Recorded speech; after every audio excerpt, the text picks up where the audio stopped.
they are these. The consequence needs to be important to the child. Okay, so where do we pull these things from? Favorite foods, favorite toys, favorite activities, favorite TV show, favorite game, things like that. It has to be important to the child. And that's why you each have the exercise about what your children like, and you need one for each child that you're parenting. Okay, so if you have your children, your biologic children, you obviously need some for those. And if you have stepchildren and you're a step parent, you also need to be thinking about that, especially with your co-parent, because you have more children that you're raising. Okay, and every child is different. They don't all like the same game. They don't all like the same TV show. They don't all like the same special food. They all have their own preferences. And this is how we're going to reward and penalize them to get them fitting in like we want them to be. The second quality is that it needs to be applied immediately.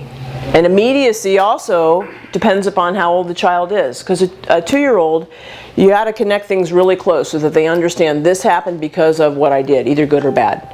We can start putting it off as they get older. So school agers, you can usually put in a reward if they did their whole morning routine, or if they did their whole after school routine, or if they got their whole bedtime routine done, and you have to give it kind of at the end of that sequence of things.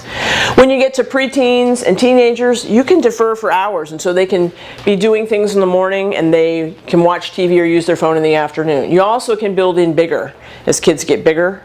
And so a teenager may have to do everything, may have to do all of their chores all week, and then on Saturday they get. Okay, and so we build in immediacy based upon age and the child understanding. Here's what's going on because of my behaviors. Okay. The third is the frequency. Frequency is how often we use the reward or the penalty or the consequence that we're using.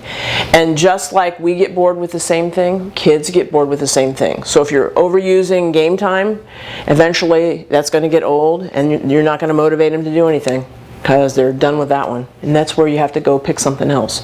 And so as you put the consequences out there that you want for them to behave, you should mix it up. So you may do some time with you over here, and you may do some phone time over here, and some game time over here, and some ability to go out and play, or something like that, depending upon your child. But you want to be using multiple consequences for the behaviors you have them doing. The fourth quality is the degree. And you think about degree as how much you're paying them, or how much you're docking their pay. So if I'm gonna reward you for doing the dishes, I might say, okay, you get 15 minutes on your telephone for doing the dishes. Okay, good. 15 minutes. I'm going to pay you 15 minutes for doing your chore. Okay. How much are you willing to give? When we think about degree, we also have to step back and say, how much can they have in a day? How much can they have in a week? Because sometimes we overpay. Sometimes we overpay a lot. The fifth quality, it has to do with the contingency. Again, this can be motivational for children when, hey, if you do this for me, then I'll do this for you. And this is part of how you pull them in. If you do the dishes for me, you get to use your phone. Oh, yeah, that's right. Okay, let me get those dishes done. That's when it's positive and they're looking forward to it.